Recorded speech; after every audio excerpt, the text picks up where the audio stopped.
And for folks new to the room and watching from home, I'm sitting in the chair tonight because our warden is not able to be with us due to a health matter. So wishing her a speedy recovery. And I'm going to ask for a recommendation that came out from our in-camera session.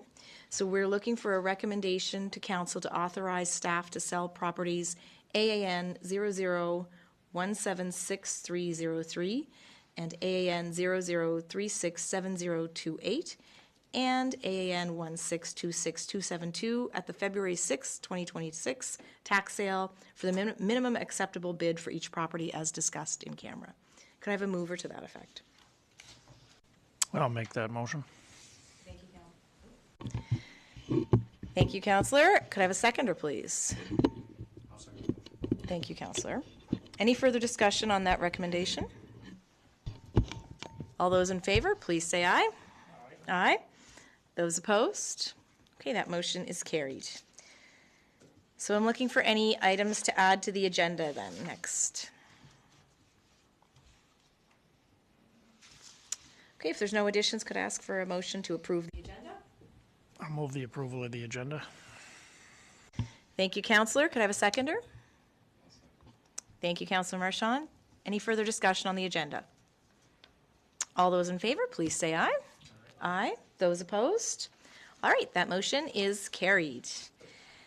Okay, so the next item on the agenda then is the review and approval of the minutes from November 12th, 2025. Are there any questions or errors or omissions regarding those minutes? And if not, I'd look for a motion to approve, please.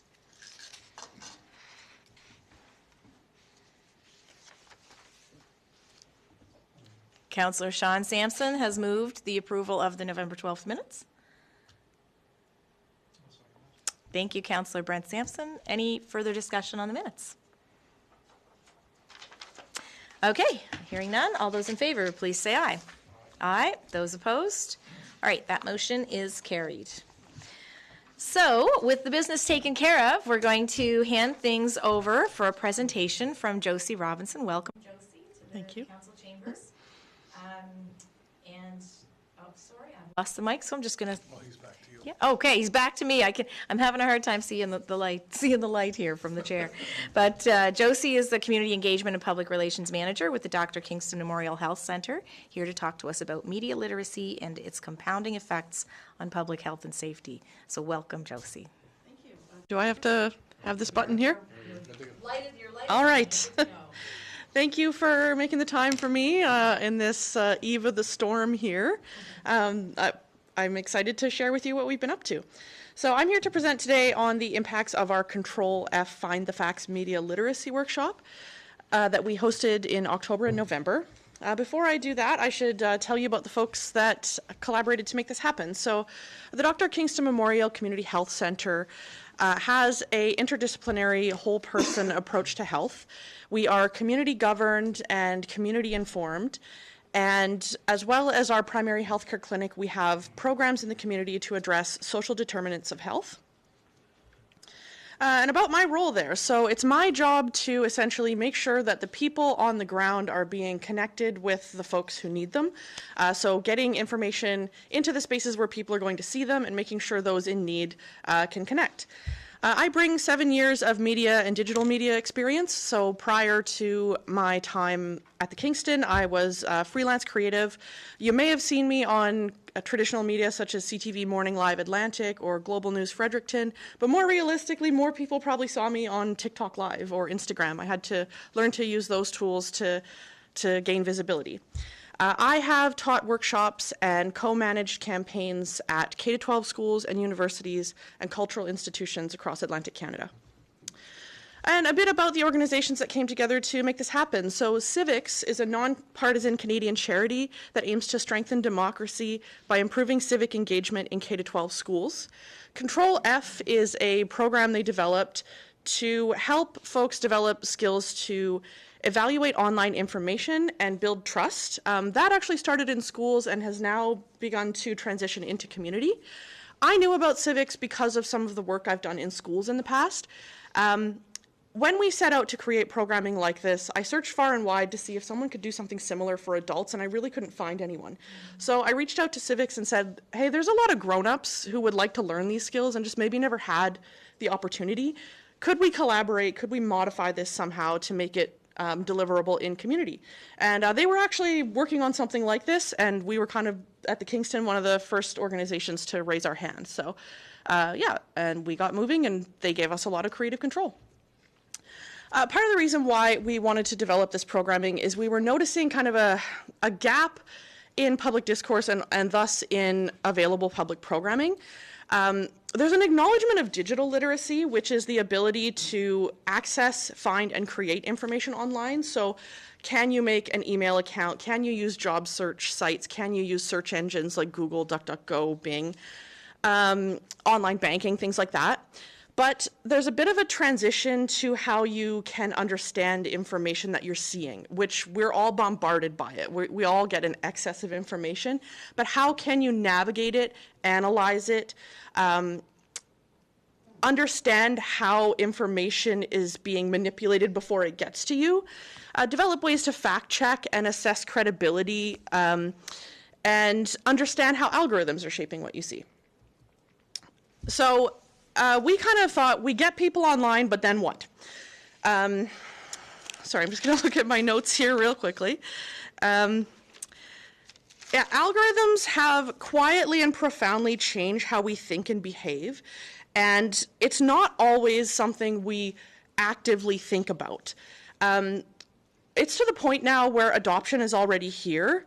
It's not always a problem for most people getting online. It's understanding how that works in your life. So there's some good data on this. A global report by Reuters reported that 45% of Canadians now turn to social media as their first source of news.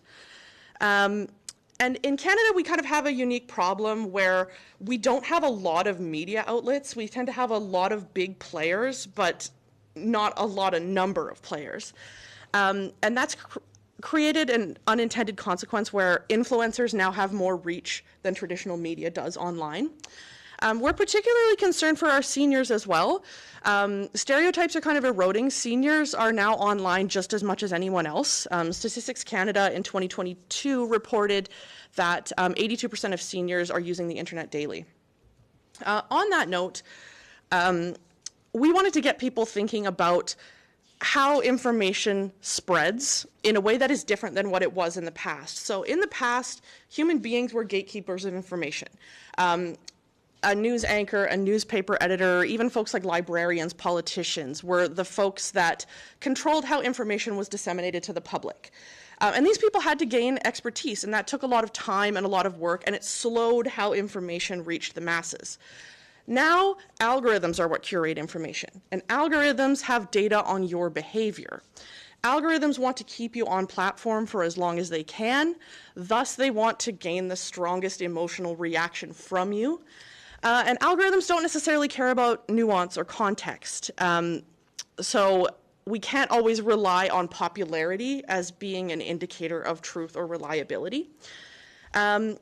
Yeah, and that's why I say we can no longer verify information from social cues like we used to. If you see a message coming from a public figure, that image can be manipulated. If you see a friend or a relative or someone you trust sharing something, that person can have good intentions and still make mistakes, right? So just because it's coming from your social circle doesn't mean it's locally relevant or truthful.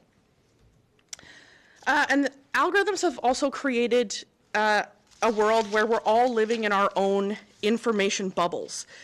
It means that every time each one of us opens the internet, we're all seeing a different, individually tailored reality. This phrase I really like, if you aren't paying for the product, you are the product. We're very used to having free access to internet platforms, but that means those platforms are monetizing information about us. And another thing that's changed about the internet, I'd say especially in the last 10 years, is that the internet went from being very fragmented to being very centralized. There are 5 big tech companies that now control most of the internet and thus most of our lives. So that's companies like Amazon, Google, Apple, Microsoft, and Facebook. Yeah, and so that can kind of create echo chambers and make it hard for people to branch out. For some people who are late adopters of the internet, one thing I'm seeing is that for a lot of people, Facebook is the internet to them, right? It's encompassed their entire visual and tactile experience of the internet, so they may need help to learn how to use other tools, but that can be done. I want to talk a bit about the Facebook news ban. That's another unique Canadian barrier. As I'm sure you're aware, council persons, that's kind of a power struggle between our government and the corporate entity that is Meta. What I was finding interesting in community is that when you talk to people and you ask them why they're still using Facebook, because everybody kind of doesn't like it, we all have our complaints about it, but people would say, well, I want to know what's going on in my community. That's really interesting when there's an active news ban. Right? So the Media Ecosystem Observatory, which is a team of academics from McGill University, Simon Fraser University, and a few others, found 1 year out from the news ban on Facebook, 78% of Facebook users were not aware that it had taken place. So that's a symptom of an information bubble right before our eyes, because Facebook's not going to tell on itself, right? They're not going to tell you when they're in the midst of a very public dispute. Reuters, in the 2023 report that they did, also found that Facebook use is the same, but news intake has dropped. Canadian independent news outlets lost 11 million daily views after that news ban. And local news is the most vulnerable. Many independent news outlets didn't have their own websites, didn't have their own ways of reaching news readers outside of that. And I'd like to point to a very urgent phenomenon we're starting to see happen as a result of this platform tunnel vision. This image I'm showing you right here, right off the top, this is fake. This is an AI-generated image, but this was something that the Northwest Territories Fire and Rescue Service had to put out public awarenesses about. What we're seeing is that algorithms have created a world where being popular gets you visibility, and visibility is what gets you money, right? So AI slop farms who could be a world away will capitalize on this. So images like this can get millions of views without having any local ties. And we've seen similar things happen in Manitoba. There was fake links circulating for Red Cross aid that didn't exist. So this is increasingly putting a drain on the resources of first responders on the ground. And the only way we can combat this is to be proactive in our communities and make people aware. And that's what we hope to do at the Kingston. So this is what I've been telling my students, that like wherever there's a harsh reality, there's a powerful optimism. The internet is increasingly inseparable from our lives. To do anything, to apply for a job, to help your kids or your grandkids with their homework, to look at the weather, you increasingly have to know how to use the internet. But what I will say is diversify your intake of the internet. And in our Control F Find the Facts programming, we were teaching folks simple and free ways that they can gradually do that. Even if it's just taking in one extra website a month to train yourself how to use other sources of the internet, you can become a more resilient digital citizen. And I also think it's very powerful that we have more access to information than anyone who has ever lived before us. We can still use that for a good thing. Yeah, some observations from community. There's a lot of conflicting opinions about YouTube. I found that people hold it in similar regard to television, which is concerning because YouTube does not have the strict rules about advertising that television does. The person who made the video you're watching can't control what ad comes before it. Ads on YouTube can be very long, and you can mistake that for genuine content. And some of the worst deepfakes I've seen lately are YouTube ads. We found people saying, well, but I watch CTV, I watch CNN on YouTube. That doesn't mean that it's the same as TV. Also, even if you're Chromecasting to your TV, it doesn't mean that it's safer. Another thing we noticed as well, especially when using search engines that are now automatically putting in AI results, some people don't know the difference. Some people take that as a legitimate source, but even when using AI tools, you still have to check the sources that it's citing to you, and some people weren't aware of how to take that next step to fact check what an AI is giving you. I'm especially concerned for our seniors again in that regard because it's being marketed to our seniors as kind of a shortcut, but I don't think that it is. You still have to have the cognitive skills to verify what it's giving you, and I think that we need to help our seniors get there. Our seniors cannot be left out of a digital future. The way forward, above all else, we have to normalize talking about this because I feel like it's something that's affected us in isolation. Everyone thinks it's a problem, but no one wants to admit how it's a problem for them. And increasingly, it's a problem for all of us. No matter your age, it's affecting, I was saying to my students, like, it doesn't matter if you're 17 or 70, this will affect your life at some point. There's no shame in that, but we just have to learn as we go. And find ways to consume Canadian media. We lose it, or we use it or we lose it. Increasingly, I find that folks are really overwhelmed by US news, but may not have any idea what's happening at a local, provincial, or national level in their own lives. I have friends that could tell me the name of every US senator, but would they know their own MP, right? That's something we have to change in Canadian culture. And organizations need to find ways to communicate with their clients outside of Facebook. So I'd really like to commend everyone here at the municipality for the Voyant Alert app. That is a step in the right direction. I'd like to see more municipalities doing that for sure.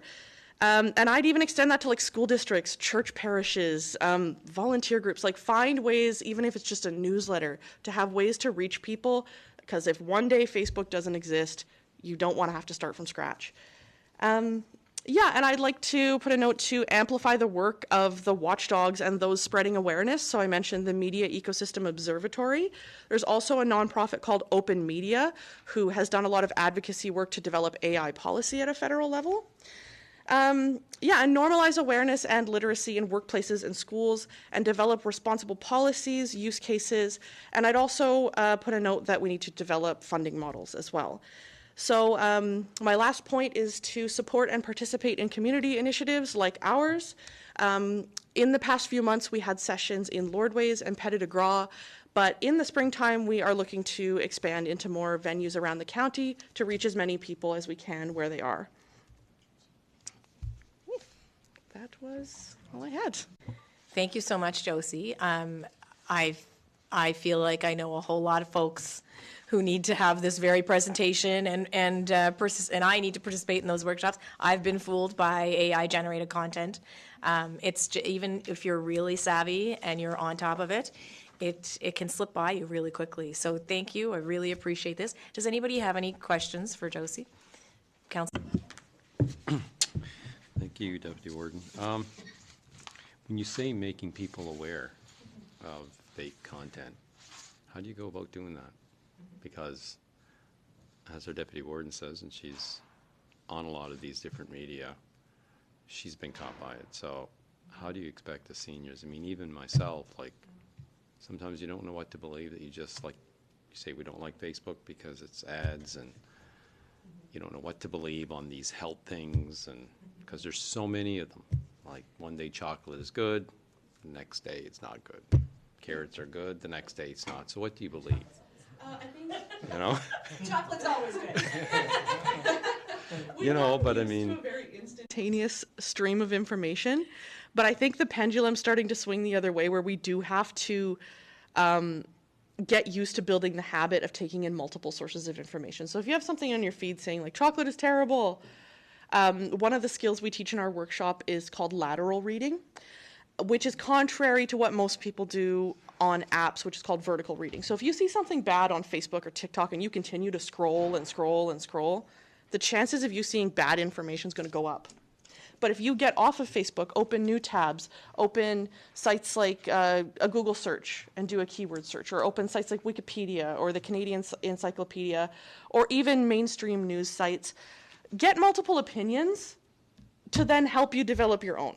Because we're kind of used to being told, like, this is the thing you need to agree with, this is the thing you need to think, and we need to kind of break that habit, which is not the answer anyone needs to hear. It would be so much easier if there was like a surefire way to always know, but we're not always going to know. The technology is already, with AI, miles ahead of where it was even 6 months ago. I started making my lesson plans for Find the Facts in June, and by October I already had to change them, right? It's accelerating that fast. Yeah.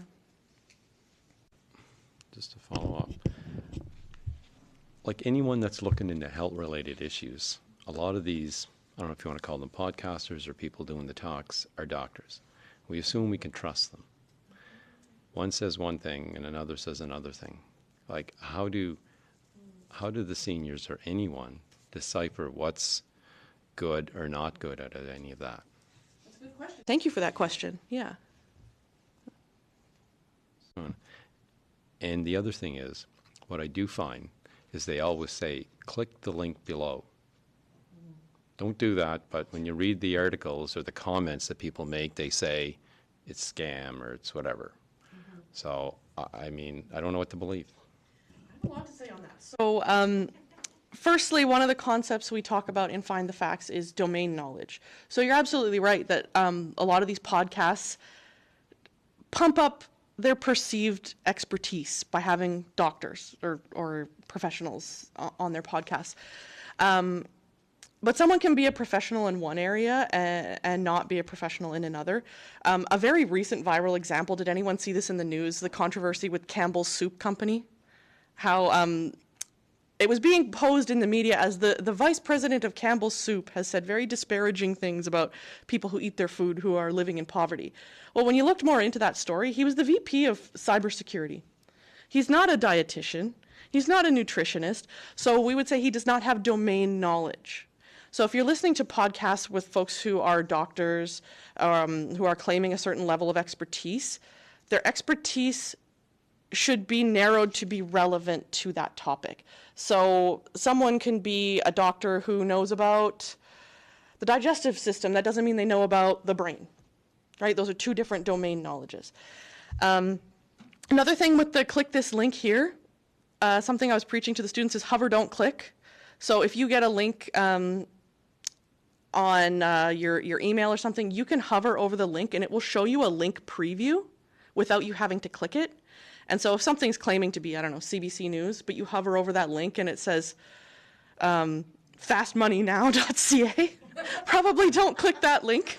That's a skill that we teach. Oh my, there was one other part to your question that I might have more on, but could you repeat the last part of your question?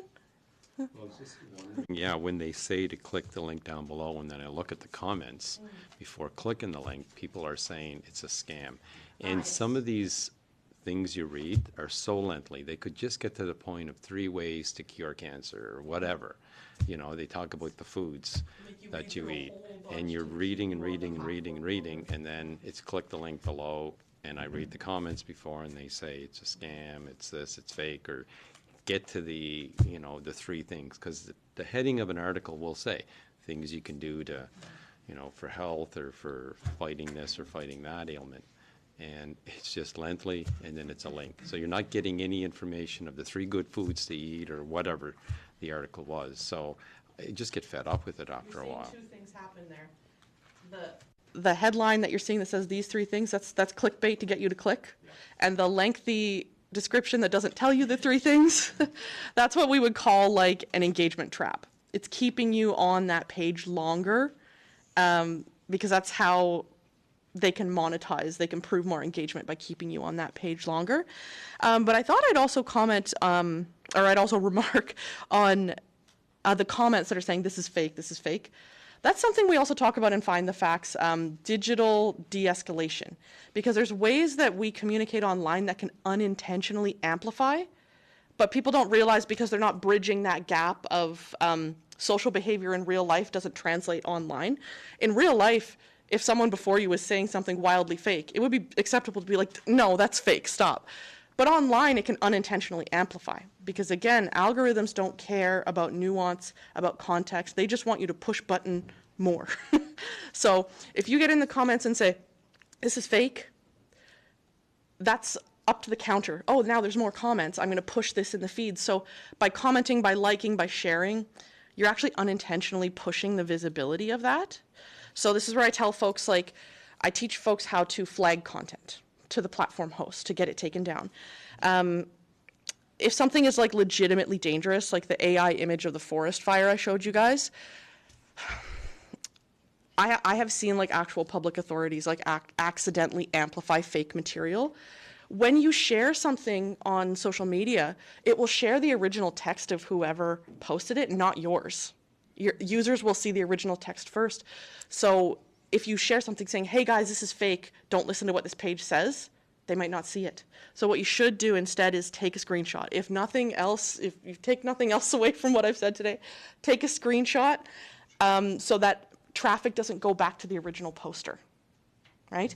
And if you need to send it to someone you know, take a screenshot and direct message it to them. That's what's working at present. Again, that could change. It's always changing. But that's the advice I would give to people at present. Yeah. Yeah, they're unintentionally kind of pouring gasoline on the fire because... Sorry, Josie. Yeah. Oh, sorry. Sorry about that. I wasn't sure if I had to or not. Yeah. Anything you do, whether bad or good, is still engagement, and that's all the algorithm cares about, is what's going to get more engagement. So if you're fighting with a stranger in the comments, you're giving it more engagement. You're unintentionally pouring gasoline on that fire. Yeah. So thank you so much, Josie. I feel like this is something we could talk about for a very long time, and I'm seeing, like, everything you're saying, I'm seeing, you know, in my mind, the behavior of you know, what's happening on platforms like Facebook. You know, it's happening in real time right before our very eyes. So this is really critical work. Thank you so much for sharing it and for giving it that health and safety spin that I think we can forget about sometimes because we think, oh, you know, it's just Facebook. But yeah, I really appreciate it. And for members of the public watching who want more information, the slides are part of our council package tonight, and so they are online, and the links are live in those packages to the observatory and those sources you talked about. So Links are live, and my Yeah. contact information is there if you'd like to get in touch with us at the Kingston. that's great. Thank you again for coming in. Okay. All right, so with that, we will move on to new business. And the first item of new business is the potential implementation of a fire protection rate on property owners in Point Tupper. And we have a staff briefing note regarding this matter. So I would like to, I guess, first of all, maybe provide a little context that I think there's two understandings of what happened, or a couple of understandings from what happened in our budget talks. You know, some folks had understood there was direction to staff to proceed with the implementation of a protection rate Point Upper. Others understood that the direction for staff was to come back with information. So I do want to point that out right off the top. We'll do a better job of, like you said, CAO capturing that in motions, even if it is during something like budget deliberations in the future. But in the meantime, information has been provided, and I would, I guess, ask councillors if maybe go around the table and see if councillors have specific opinions on what is being proposed. It's a 5-cent rate that is being proposed at this stage of the game, and my understanding is that it's being proposed to apply to both residential and commercial properties. Is that? Yes. Everybody Okay. on the tax roll in that geographic area. Okay. Great. Okay. So, Councillor Marchand, I'll start with you. Thank you, Deputy Warden. The budget, my thought was that we were going to actually recover the cost. Everybody else in the municipality is paying the cost of fires, I guess, the fire departments in their respective area. So the only thing that I thought staff was coming back with was the number that was going to get us the amount we're paying to the town of Port Hawkesbury, because that's the cost for the area. I would like the residential rate at 10 cents like everyone else. Well, like most of them in that district, because I know some of them paying to West Bay are paying the 15 cents. So I would like the residential rate at 10 cents and the commercial rate at the number needed to recoup the remainder. I thought at budget that we were going to actually put the 5 cent on the final tax bill of 2020 of this fall, the final one that went out, and next April it was going to be up to the 10 cents.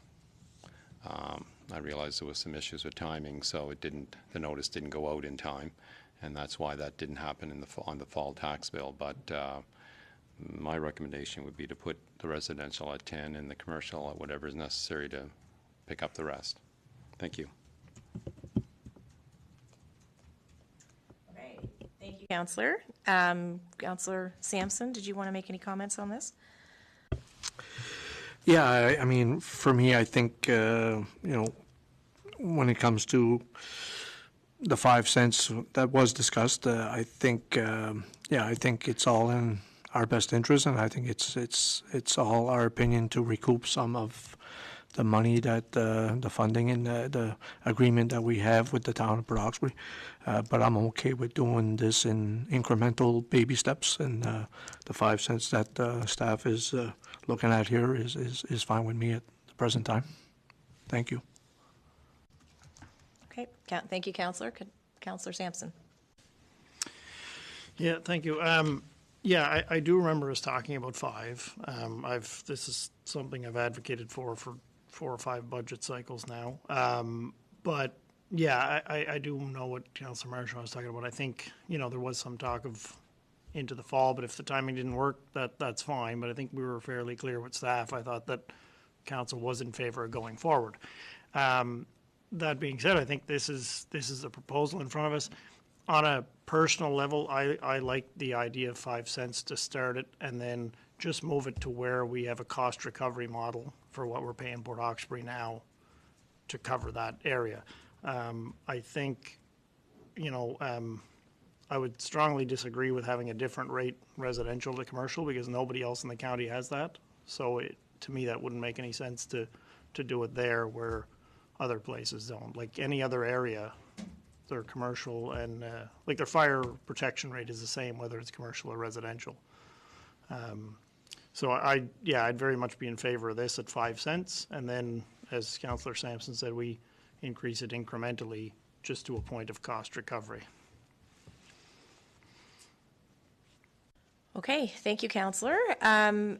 Right, and I feel that without the kind of, I feel like the missing piece of information here is the revenue, the potential revenue generation, right? Like I know in the past when we looked at, even when we were trying to come up with the agreement with, for fire protection jointly with Port Hawkesbury, we had a list of like the assessment values of the properties and what a potential levy would be able to be collected on that, and I feel like that's missing from this piece of information. So for myself, I personally won't be able to support that at this stage of the game. I'd rather see more information provided so that we have a sense. To your point, Councillor Marchand, if we start out with a 5 cent levy, how close does that get us to the gap between what we're paying out for fire protection, because I would also agree with Councillor Brent that we don't want to see 2 different rates. So for me, that's an important piece of missing information. So I'll leave it at that. But is there any, I'll leave it also to councillors if you are interested in making a motion to this effect. There is a recommendation in there from staff. So any further comments? Maybe I'll start with you, Councillor Marchand. I think you. Yeah. The notice that's going out, the second paragraph where it has, was calling it the tax levy billing, I would change that to just property tax bill. Because I believe it's a levy anyway, right? no, how they have it in the notice at the top, it is a fire levy, and that's fine.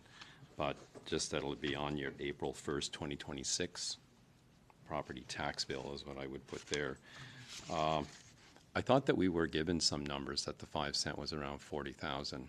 Just looking through some budget stuff, but I would have maybe written it that it would have been around the 42,000 because She gave you a number that day. yeah, the It wasn't defined. She hadn't pulled it was a verbal number, and I don't have my stuff here. But if I was good at typing, I'd put it on my computer, but not good like you are. But I know that she said the 5 cent was not recouping the full $64,000, so that's why it would go up. And I was pretty sure at budget that we spoke it would be on the final tax bill for 2020, for the calendar year 2025, not the fiscal year. Yes. and then it would be changed the following year. But I'm okay with it being the 5 cents. I'm not against it. I'd go to the amount, if you want to have one consistent amount, the number that would recoup the full amount that Port Hawkesbury wants, is what I would do, and I'm okay with making the the motion that's there with the recommendation on page 2. I'll move that we recommend that to council with the 5 for April 1, 2026, and the notice going out as soon as possible. But the same rate for commercial land? Oh, yeah, yeah. Sorry, you'll need to press your button again. I thought you were finished, Councillor. Yeah, I was, my thing is the commercial assessment in the park is quite high. So you could have their number a little different. And some of those commercial properties have some of their own firefighting people and equipment. So, but if you guys, I mean, the commercial that's elsewhere, we're talking stores and businesses, they don't have any firefighting other than maybe sprinklers or stuff like that. They're not equipped like Everwinds is and others. So that's why I thought a little different rate for us to understand that or show that we're understanding that. But I'm okay with a consistent rate right across for the various reasons that you guys have stated. So could you provide some clarity on what your motion actually is then? It's the... The recommendation that's there. Okay. Yeah, there's suggested in the motion is the whole thing that's there. Okay.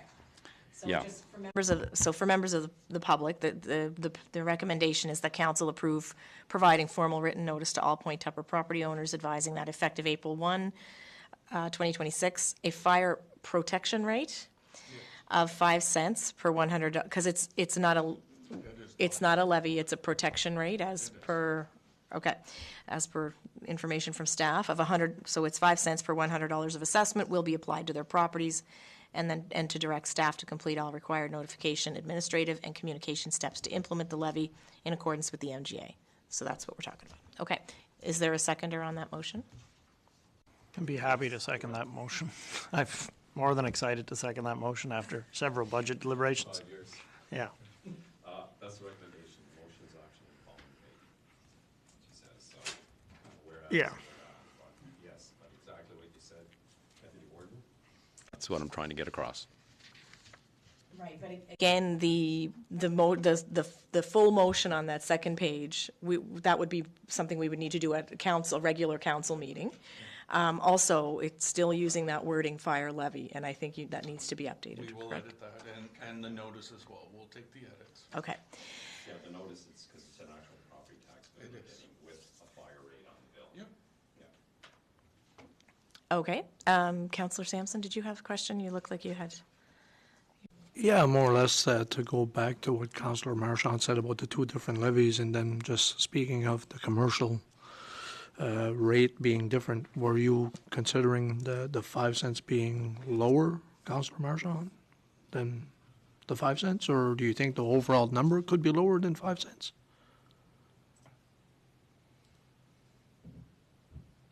No, well, if my memory serves me correct, that the 5 cent across the board didn't pull in the proper amount of money.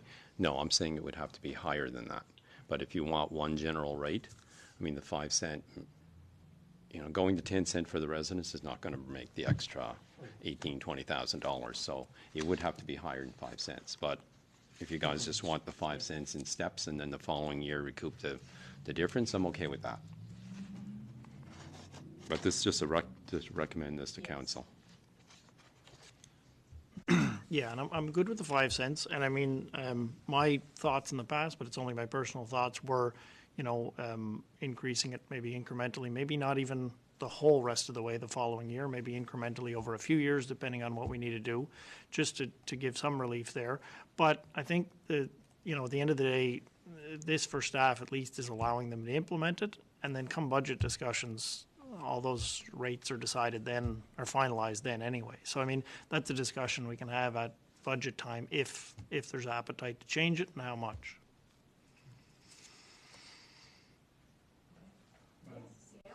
Chair, if I may, and that's why it's here tonight, so that we have the January and February to get into that communication stage with the folks, get the mail out to the residents and businesses that will be affected, and then rate the response to that and see if we have to plan any further public engagement as well. And then we can have all this done, satisfies all the elements of introducing a new rate as per the MGA, and then we're ready for budget in March and April. Okay. And the tax bill going out. Yes, which we need to have in March so that you have it ready. Oh, Yeah, so yeah, just to reiterate what Councillor Sampson said, I'm okay with the 5 cents for residential, commercial. It has to be the same rate, in my opinion. You can't be charging two different rates, right? So I'm okay with that. And incremental wise, yeah, that's something we can have discussion wise in the future, right? So, thank you. okay, so, and I guess the only comment I would make is just related to the information. I don't feel is complete coming to us. I do worry about sticker shock for businesses, especially in the park, even for residential, homes. I like without having a sense of what the financial implication is going to be on some of the largest employers in Richmond County and the Strait area. I'm not super comfortable with passing anything. That being said, if there's no other comments, we can go to a vote on it. Okay, so all those in favor, please say aye. Those opposed? Nay. All right. That's that piece of business taken care of. So the next item on the agenda is the warden's report. She's provided a summary of activities for November 2025, and I'll ask councillors to direct any questions you may have on it to her directly, or if you'd like us to communicate some of those to her, you can bring it up now. Okay. So hearing none, we'll move on to item B, which is firearm training. So the warden has put together a memo for Richmond County Council regarding firearm training in Richmond County. I think it's specifically called FSC, right? I can't even remember. Firearm Safety Course, I think is what it is describing. So she's suggesting, based on information that she has collected regarding the fall deer hunt, that individuals must complete both a hunter education course and a non-restricted firearm safety course. The hunter education course is online, so you can take it from anywhere, but the FSC is not. It runs 11 hours and is typically offered across 2 late evening sessions or a Saturday plus 1 evening, and the nearest regular location is East Bay, which makes it a little difficult for people to get to. So she is suggesting, I guess, in her absence, I can suggest that a motion be considered for committee to recommend to council that staff explore costs associated with hosting a firearm safety course locally for council's consideration during budget deliberations for next year. So I'm not sure if folks feel they need more information or discussion from the warden on that, but I'll open it for conversation. Councillor Marshall. Thank you, Deputy Warden. There are no costs there for it, so I guess that's part of what her motion will be. But I would maybe go a step further and just have it for, if we're paying for it, which is probably something that's not common for municipalities, that we would only have it open to Richmond County residents. So I'm prepared to move that, her suggested motion, and I guess during budget deliberations we can put the restrictions on it then. So I'll move that committee of the whole recommend to council that staff explore the costs associated with hosting the firearm safety course locally for council's consideration during budget deliberations. Okay. Thank you, councillor. Is there a seconder?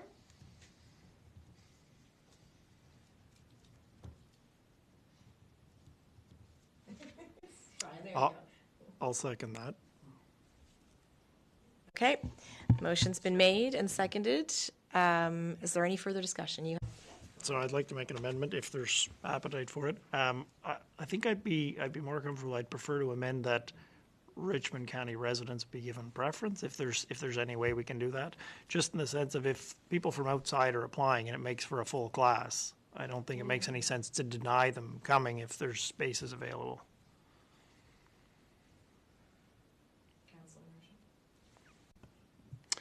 I guess the motion I read, I didn't speak of Richmond County residents. I just said it, that we would talk about it at a budget. But if you do want to amend and put that in there, No, and it's fine if that's not, yeah. yeah, if that's not the motion, then I'm good with that. Yeah, no, I read what was there. Yeah, Okay. okay. Okay, great. So the motion is that we are recommending to council that staff explore costs associated with hosting the firearm safety course locally for council's consideration during budget deliberations, at which time we can talk about any kind of restrictions. Yeah. So if there's no further discussion, all those in favor, please say aye. Aye. Those opposed? All right, that motion is carried. Okay. The next item on the agenda is the CAO report, the Administration Operations Report provided by staff. So thank you again, CAO and Chris and all the team members for putting this all together. Are there any questions on the content in that report? There's one here, like other ongoing initiatives and short-term rental marketing levy with EDPC in the province. Because I know there was someone that had called me about that, and they didn't get any response from EDPC. I think they might have sent you the email as well, because they needed some piece of paper, I think, from EDPC, or the province is requesting something, or from the municipality. So do you remember getting that email? And not recently, so if you want to send that to me in email, I'll take care of it. Yep, Yeah, and you might have not even been CC'd on it, or, I may not have been. yeah. I just when I see EDPC, it makes me think that it's not the municipality. Okay. It's them. EDPC was helping us coordinate those letters that needed to go out with all of that as well. So I think a lot of that is underway. I think they're just working out the kinks now, but if there's somebody that needs one of those letters and tried to get one and didn't, let us know. Yep. All right, thank you, CAO. So if there's no other questions on that report? Okay, the next item on the agenda is community acknowledgements. So we do have our volunteer of the month for the month of November is Bradley Malcolm. Bradley has been a dedicated member of the West Bay Road Fire Department for many years and currently serves as truck captain and plays an active role in many of the department's initiatives, including the membership committee and training programs, and he is an advanced medical first responder. He was voted Firefighter of the Year for the department, a recognition for his consistent commitment to going above and beyond. And in addition to his work with the department, he's actively involved with the West Richmond Riders Association, volunteering his time to help maintain and improve the trails throughout Richmond County. So I know we all congratulate Bradley on his Volunteer of the Month recognition and thank him for his work. Is there anyone who would like to make a comment on that or questions? I guess since he's from my district, I should say, I'm looking at you, Councillor. big thank you to Bradley for everything he does, especially, I'm sure, for the people that do some trailing. The work that he's doing there is to be commended. And I'm sure a lot of people will be happy when the trail is finally finished, open, and they continue to work on it, I guess. But again, thank you, Bradley, from all of us. Thank you, Councillor. Are there any other community acknowledgements to bring up? Okay, hearing none.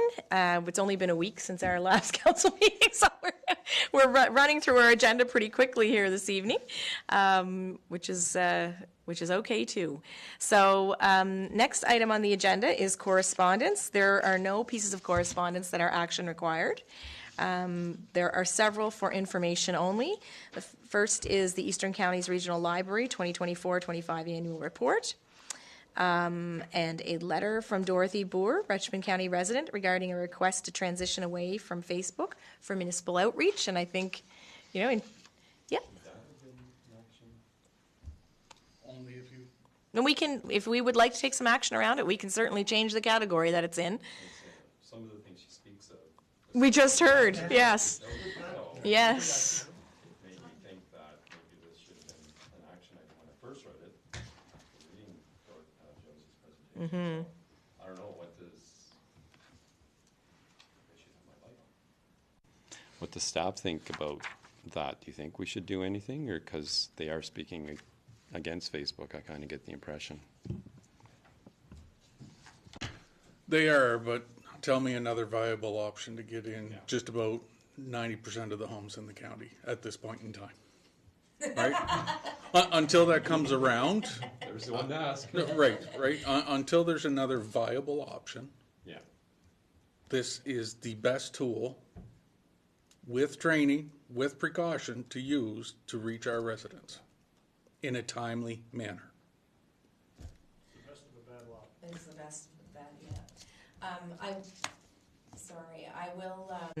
I will note, though, that, again, I really appreciated Josie flagging the Voyant Alert. Would like to see that become our primary way of communicating with residents. It's direct to the person, and they can subscribe to the content that they are interested in, and, and then they know it's coming from an official source. It's a direct primary source of information. In the meantime, I think we have to pursue, when we talk about communicating with the public, we've had even conversations about the amount of times we issue hard copies, do mail drops to let people know about engagement or other types of activities. So I think we have to approach it from many different ways to try to make sure that we're not missing people who are either only on Facebook or not online at all, or whatever it is, right? That multifaceted approach. Yeah, Councillor, you have another question? I was just thinking of the Voyant Alert. Can you pick things like today? People were calling me about the water break, and I'm not on the computer, so I just text our director, and he let me know exactly where it was at. Can you get that with the Voyant Alert as well? Just those kind of things? Okay. Just the people in that community. Yeah. Okay. Maybe I should tell some people to sign up for this then. Okay. Thank you. Oh, Madam Chair. Yeah, sorry, Councillor. Yeah, and I'm not tech savvy either, but I signed up for it, and I wouldn't necessarily get a Lewisdale water notice because of where you just list your address within the county, but I'll get other notices, things going on that could affect you. So I think it's a great tool. Yeah. Dorothy mentions in her letter, she asks, she says, I respectfully ask how I can help. And I guess to Dorothy, what I would suggest is to really encourage people to sign up with the Voyant Alert system, and then they know they're getting information direct from the municipality to them, right? And we're not relying on the wonders of algorithms and social media. But it's a great question, and appreciate her letter on this, and very timely, to your point. Okay, so then there is also a letter from the Minister of Municipal Affairs regarding a review of community financial numbers.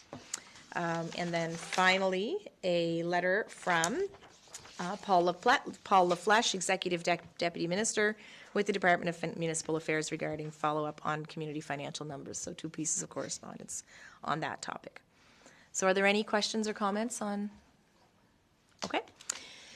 Great. So unfinished business is the Richmond Arena staff report. A briefing note's been provided to Municipal Council regarding some of the updates that are being presented through the ops report, as well as the evacuation plan for snow loads, and it speaks to those motions which we've made in the past. I'm going to open this up for conversation from councillors to see what your take is on the suggestions and the recommendations being made here. Maybe I'll go counterclockwise around the table. Let's start with you, Councillor Brent. I've been picking on Councillor Brian Marchand this evening. So, did you have any comments to make on this? No, just that I think we ought to keep moving with some of these things, especially the floor, if possible, and look at them, through budget time and so on. Because if we do go down the road to a new facility at some point, I think we know that's still, quite a long ways off. And based on that building report that came back, that things were relatively good there, especially for the age of the building. We may still have to stomach putting some major money into it for some of these things, but I think after that report, we know the building's very much a viable option. So, my thoughts would be, given that if we are replacing it, it's probably several years down the road, we are going to have to probably spend a little bit more money in the next few years than we maybe initially comfortable with, but I think we have to keep moving forward on that. Okay, Councillor Sean, did you have any comments on this? Yeah, I'm in total agreement with Councillor Brent Sampson on this situation. The messages I hear are the same messages every time when it comes to the arena. It's the same. They tell me that they talk of delayed openings every year. It's a delayed opening because of the floor refrigeration, but they also talk that when people come from away and people that play in the Richmond Arena say that it's some of the best ice service in the province, right? So whatever we're doing there is working, and the Richmond Arena is known for their ice service. So to reiterate what Councillor Brent Sampson is saying, I think that a new facility is many years away, and I hear residents say many times we don't want to lose our arena, and we don't want to be without an arena during this transition of an old building to a brand new facility. So yeah, I would be in agreement that we keep investing into our building. It's some of the structural results and the consulting and all that stuff that's been done seems to indicate that the building's in half decent shape. So I would continue to invest in it as well, for sure. Thank you. Councillor Mershon? Thank you, Deputy Warden. I want to kind of repeating of what Councillor Brent said, the Phase 2 structural review. It says the review noted the overall condition of the structure is excellent considering the age.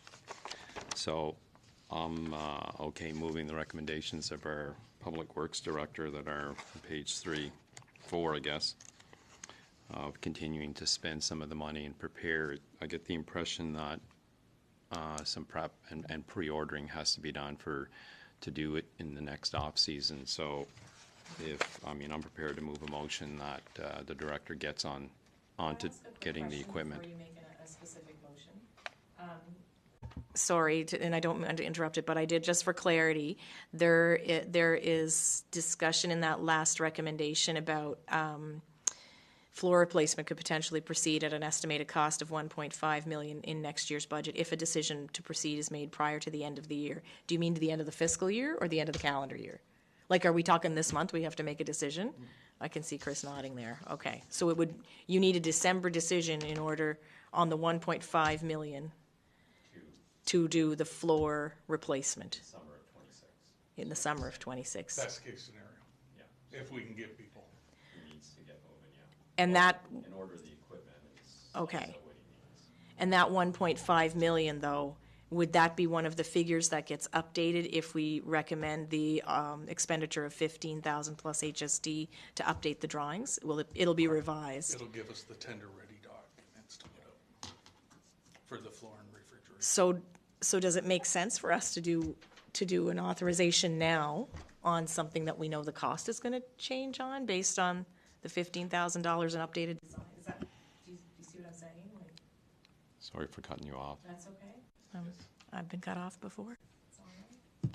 I guess what I'm saying is he needs to get going on this. Yes, I agree. Is the thing. So I'm just if he wondering needs the what those 15 costs. for the updated drawings to go with the tender, and then from that he'll know what needs to be ordered. He needs to get rolling on it, or we're not getting this done in the summer of 26. So that's why, there's an urgency. We spoke about this at the March review that Public Works Director had given us as well. So here we are in December. I think he stated November was his time, December, so we're here. We need to make a decision and go with this, or we're going to be the summer of 27, and costs aren't going down. So that's why I'm prepared to move the 4 of them that he has, but I guess the drawings are number 1. Right, that's my question, Councillor, is what has to happen first here to get us going quickly, Well, he needs right? the drawings, but Yeah. once they're ready, his decision to move forward with tendering. If I may as well. Yeah. Madam Chair, with the extra work from the 15,000 as well, will give us a better scope of what needs to be done, what needs to happen, and help us source if there are any grants available to help with that. All right, so we do need that. That's one of those pieces. A lot of these are going to happen at the same time, Right. but we got to start with that 15,000 now. And I guess I just don't want to delay them with us having to go another meeting. We missed January, it's February. It's getting too late, so make them now. Staff will decide how they're going to best approach it, because we know it needs to be done, as Councillor Sampson says. No, I would agree with that. I would like to have seen the request for the 15,000 to get the updated drawings, though. I mean, like you said, Councillor Marchand, we talked about that in March. It would have been nice to see the result of that updated information in time for us to do this, but it looks like we're in a position to have to do both at the same time. And if it doesn't, you know, like as you said, it's not going to cost less. It's probably going to cost more, any delay we make. So are you prepared to make a motion to, All the recommendations? you're moving to proceed? Okay. So the motion is to proceed with all 4 recommendations outlined by staff in the briefing note, which includes the 15,000 in spending for updated drawings, and to carry out the maintenance activities deemed appropriate to reduce the risk of failures, and to do a building condition audit, and lastly, to proceed with the floor replacement in the 2026-2027 budget. Captured? Okay. So could I have a seconder on that? I'm willing to second that. Okay, thank you, councillors. Any further discussion? No further discussion? Okay, all those in favor, please say aye. Aye. Those opposed? Okay, that motion is carried. All right. So the next item is, yeah, check. Oh, that's huge. That's it a is. bit of work that's Yeah. been kicked around. Yeah. So. Okay, so the next item is the review of checks issued. November checks will be reviewed at the January 13th, 2026 Committee of the Whole. And so we're just a little too quick on the draw here with our 1-week turnaround. So normally we would have those listed. And the next is the review of any action items. Are there any questions on the action items? Okay, hearing none, and there were no items added to the agenda, so we will move on to our 15-minute question period. This question period is not restricted to items on the agenda. Members of the public are free to approach the table to ask their questions, or they can call 902-226-9885 for your question.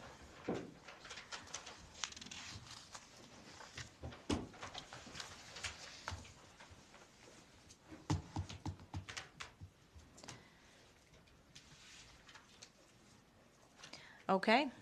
I'm not hearing the phone ring. I know there is a bit of a delay, but I think we can call it. And there being no further business, we will adjourn the meeting at 8:04 p.m. So thank you very much, everyone. Good job.